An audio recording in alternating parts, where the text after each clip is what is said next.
Hello friends, welcome to my channel Sunita Wankhede ब्लॉगमध्ये तुमचे स्वागत आहे. फ्रेंड्स, कशात तुम्ही? ठीक असाल? ठीकच राहा. आज आहे संक्रांत, 14 तारीख. आमच्याकडे त्या दिवशी तिळाचे लाडू वगैरे आम्ही बनवले दोघे मिळून. तिळाचे लाडू परवाच बनवून घेतले. चला आता आज खूपच जिकडे तिकडे पतंगीचा माहोल आहे. आमच्या नागपूरमध्ये भरपूरच्या असा बाहेर निघणं पण मुश्किल झालेलं आहे. इतक्या पतंगी उडतात आज आणि उद्या 14 आणि 15 तारखेला. खूप सगळेच आपल्या घरांच्या स्लॅबवर पतंगी उडवत आहेत. जिकडे तिकडे पतंगीचाच माहोल आहे. बाहेर जाणं पण थोडं मुश्किलच झालेलं आहे. आज मी सकाळी गार्डनमध्ये गेली होती मॉर्निंग वॉकसाठी. तिथे पण खूपच असे मांजे दिसत होते खाली पडलेले. खूपच राहते. खूप केसेस पण होतात. कोणाच्या माना करतात, कोणाला करंट लागते, वर जर वायरिंग वगैरे असती तर.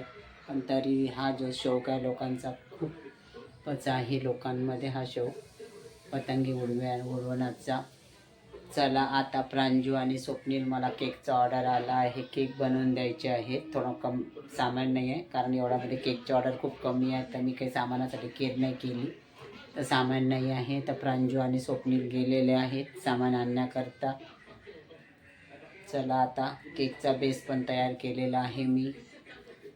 बघा, बेस तयार झालेला आहे केकचा. क्रीम संपलेला आहे. क्रीम आणायला गेलेले आहे.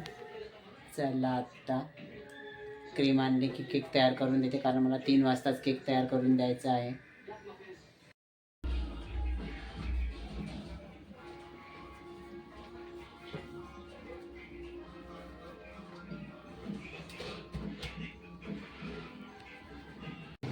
चलो पतंग उडवायला.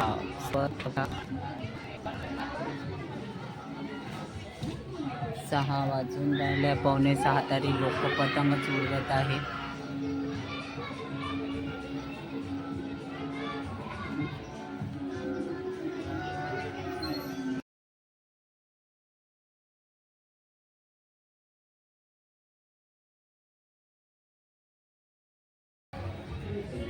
बघा, आकाशामध्ये निव्वळ पतंग दिसत आहेत.